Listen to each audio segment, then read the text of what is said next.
और चीज बताऊं कि मोदी जब गया था सऊदी अरेबिया, उन्होंने MOU साइन किया था मैन पावर का। इन्होंने पहले कभी भी नहीं साइन किया हुआ था। उन्होंने कतर से भी साइन किया, कुवैत से भी साइन किया, उन्होंने UAE से भी साइन किया। और हमारा कोई इस ट्रिप पे कोई मुझे नहीं लगता कोई डिस्कशन हुई है।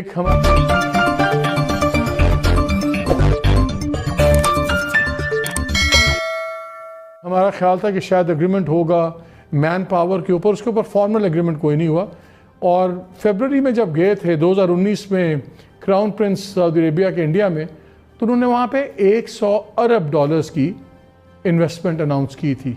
100 अरब डॉलर और यहाँ पे 500 मिलियन डॉलर। वज़ीर आज़म ने मुल्क को कहाँ लाके खड़ा कर दिया है। आप जो है वो आइसोलेट होते चले जा रहे हैं कि नरेंद्र मोदी दनाता फिरता है, कभी UAE में जाके मंदिर खोल देता है। सऊदी अरेबिया जो है वो इंडिया के अंदर आपने उन्होंने इन्वेस्टमेंट करनी है बिलियंस ऑफ डॉलर्स की, और वो बड़ी मार्केट। ऐसा क्या हुआ कि पूरी दुनिया में सिफारतकारी के झंडे गाड़ने वाली वजारत खारजा वजीर आजम की नजरों में इतनी नीचे चली गई कि हमसाया मुल्क की सिफारतकारी वजीर आजम इमरान खान को बेहतर लगने लगी। कि काफी हालात और ताल्लुकात जो थे नाराजी तक थे गुज़िश्ता हमने देखा कुछ अरसे में। इसमें फॉरेन ऑफिस की कोई शाबाशी नहीं है हो, बट मुझे अफसोस एक चीज का है, और पता नहीं हमें हमारी लीडरशिप को इस बात का इल्म है या नहीं। देखें, पाकिस्तान और सऊदी अरेबिया का हम यहाँ से एक्सपोर्ट करते हैं ह्यूमन रिसोर्स, जिसके अवज में हमें $6.5 बिलियन अप्रोक्सीमेटली साल का आता है, और हम उनसे तेल लेते हैं। ये दो चीजें हमारी एक्सपोर्ट और इंपोर्ट है। ये जो जॉइंट स्टेटमेंट आई है, उन्होंने हर चीज पे थोड़ा थोड़ा इशारा किया, बट इस जॉइंट स्टेटमेंट में जो हमारी मेन चीज है, जो हमारी इकोनॉमी की इस वक्त बैकबोन है, होम रेमिटेंसेस, उसका कोई जिक्र नहीं किया। Off the cuff Shah Mahmood Qureshi ने कहा कि जी वो उन्होंने बड़े बंदे लेने, but it is not mentioned in this joint statement. Neither an MOU has been signed on man power export. मैं आपको एक और चीज बताऊं कि मोदी जब गया था सऊदी अरेबिया, उन्होंने MOU साइन किया था मैन पावर का। इन्होंने पहले कभी भी नहीं साइन किया हुआ था। उन्होंने कतर से भी साइन किया, कुवैत से भी साइन किया, उन्होंने UAE से भी साइन किया। और हमारा कोई इस ट्रिप पे कोई मुझे नहीं लगता कोई डिस्कशन हुई है। लेकिन यमन के मामले थे या कुछ और था, या ईरान के साथ जो मामला था उसके अंदर जो एक तरह से तेजी आई ईरान के खिलाफ, क्या उसमें वो कोई हम पाकिस्तान से कोई मदद चाहते थे, या हमारी जो हम उस वक्त नहीं दे पाते थे? क्या हुआ? मोदी गया, मोदी को उस वहाँ पे सबसे बड़ा अवार्ड दिया गया।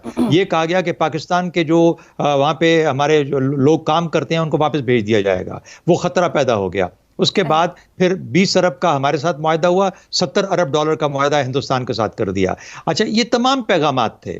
अब ये कहाँ तक फॉलो, ना हमारे साथ 20 अरब का फॉलो अप हुआ, ना 70 अरब का मेरे ख्याल में हिंदुस्तान के आज के माहौल में कि फॉलो अप हो सकता है। लेकिन हमें नुकसान बहुत बड़ा था कि हमारी अगर लेबर वहाँ से वापस आ जाती है और वहाँ पे जो अफरादी कुव्वत है वो हम नहीं दे पाते। और कहा यह जा रहा है कि बहुत सी बातें तय हो गई थी जिन पे आके एक फॉर्मल हैंडशेक जो सा वज़ीर आज़म ने अपने अप्रूवल की मोहर लगानी थी। लेकिन वाकई कोई इतनी बड़ी बात हुई है सिवाय इसके कि पुरानी रंजिशें साइड पे हों? बात हुई है $500 मिलियन की इन्वेस्टमेंट करेगा सऊदी अरेबिया पाकिस्तान में 2-3 शोबों के अंदर। एक हमारा ख्याल था कि शायद एग्रीमेंट होगा मैन पावर के ऊपर, उसके ऊपर फॉर्मल एग्रीमेंट कोई नहीं हुआ। और फरवरी में जब गए थे 2019 में क्राउन प्रिंस सऊदी अरेबिया के इंडिया में, तो उन्होंने वहाँ पे 100 अरब डॉलर्स की इन्वेस्टमेंट अनाउंस की थी। 100 अरब डॉलर और यहाँ पे 500 मिलियन डॉलर। वज़ीर आज़म ने मुल्क को कहाँ लाके खड़ा कर दिया है। आप जो है वो आइसोलेट होते चले जा रहे हैं। अब वज़ीर आज़म साहब ने अगर ये कहा कि सऊदी वॉर्स में हमें ड्रैग ना किया जाए, वज़ीर आज़म ने अगर हमें ये कहा कि OIC इनफेक्टिव है, वज़ीर आज़म ने अगर ये कहा कि OIC के को बाईपास करके कोई मीटिंग होनी चाहिए जहाँ पे एक वाज़े पैगाम जो है पूरी दुनिया को जा सके, वज़ीर आज़म ने अगर ये कहा कि जी कश्मीर पर आपका स्टैंस जो है बहुत ही ना होने के मुतरादिफ है आप, क्योंकि जाहिर है इकोनॉमिक एंगेजमेंट आपकी इंडिया के साथ बढ़ रही है, आप वहाँ ताल्लुकात बेहतर करना चाह रहे हैं। उन्होंने रिस्पॉन्ड क्या किया कि जी $3 बिलियन की जो आपकी इंटरेस्ट फ्री लोन दिया था उसमें से $1 बिलियन वापस ले लिया, वो आपने बीजिंग से पैसे पकड़ के इनको वापस किए।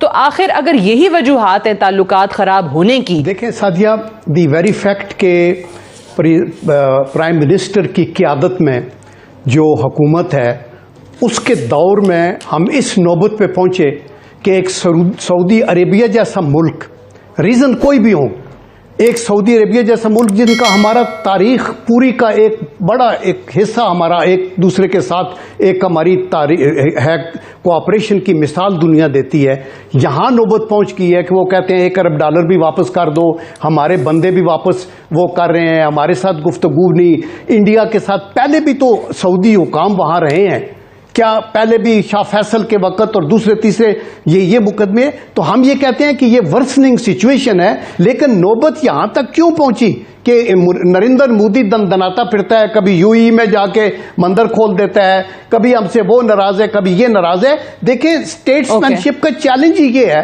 कि आर्ड कंडीशन में मुश्किल तरीन हालात के अंदर आप अपने मुल्क को ऐसा स्टेयर करें कि इस तरह आप नहा होके ना बैठ जाएं कि तुम्हें आपको अपने दोस्तों को इतने बड़े गिले करने पड़े।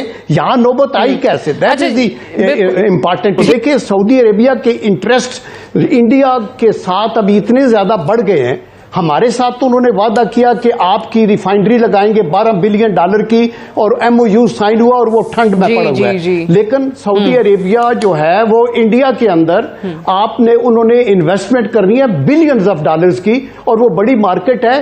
तो वी होप कि प्राइम मिनिस्टर की ये आवाज सुनी जाएगी। मैं नहीं समझता कि ये जो भी MOU भी एक साइन हुआ है $500 मिलियन का, कि ये कहीं प्रैक्टिकली भी आएगा। MOU होता है, ये एक अंडरस्टैंडिंग है जिसको कभी भी मैंने बहुत से MOU, मैं मिलिट्री सेक्रेटरी होता था बेनजीर भुट्टो साहब के टाइम में, तो पता नहीं 22 MOU एक दफा साइन हुए और एक भी इंप्लीमेंट नहीं हो रहा था। तो मेरे ख्याल में जब आपके साथ साले अभी हमारे लोग बहुत से बेरोजगार होके सऊदी अरेबिया से वापस पाकिस्तान आ गए, अभी उनकी बहाली के लिए जो नई वो कह रहे हैं कि हम आपको निसाब जो है पूरा का पूरा अमरीका उन्होंने अपने हाथ में ले लिया है। और वो 9/11 के जो वाक़यात हैं उसमें जो क्योंकि पूरे सऊदी थे या कतरी थे, तो उसकी वजह से उन्होंने ये कर लिया। यूएई के लोग थे तो उनमें इसने ये कहा कि वो जो उनके खिलाफ फैसला आया, इसके बाद में इन्होंने ब्लैकमेलिंग की है। और जो उसके जो दामाद को मैंने सुना, जो ट्रम्प का जो दामाद था, उसने कहा कि हमने इनका जो निसाब है उसे कबली अजाब और रहमान पढ़ा रहे हैं। तो अब मैं ये समझता हूँ कि अगर हमें उस एंगल से जो देखते थे कि हमारा ब्रदर मुल्क है, जो उनके बुज़ुर्ग थे वो तो हमारे सारे मुसलमान थे और हमारी बड़ी मदद करते थे, ये तो इस वक्त जो है मुसीबत में पड़ा हुआ है क्योंकि चारों से घिर गया है। अब आप जानते हैं सऊदी अरब की सरजमीन कितनी वसी है, अगर तमाम दुनिया की फ़ौज भी वहाँ आगे लग जाए तो भी सऊदी अरब का दिफा नहीं कर सकते क्योंकि इतना वनरेबल है कि कहीं पर आपके के ऊपर बम फट जाए, कहीं पर जो है वो पाइपलाइन पर 4 पाइपलाइनें वहाँ से गुजर रही हैं, किसी एक पे फट जाए तो वो नहीं कर सकते। तो अब उसके पास तुर्की से सुलह कर रहे हैं, ईरान से सुलह कर रहे हैं, और पाकिस्तान से फिर उनकी मजबूरी ये है कि उनको करे। तो आप यूँ कह सकते हैं कि मजबूरी के तहत ऐसा कर रहा है। मैं ये बात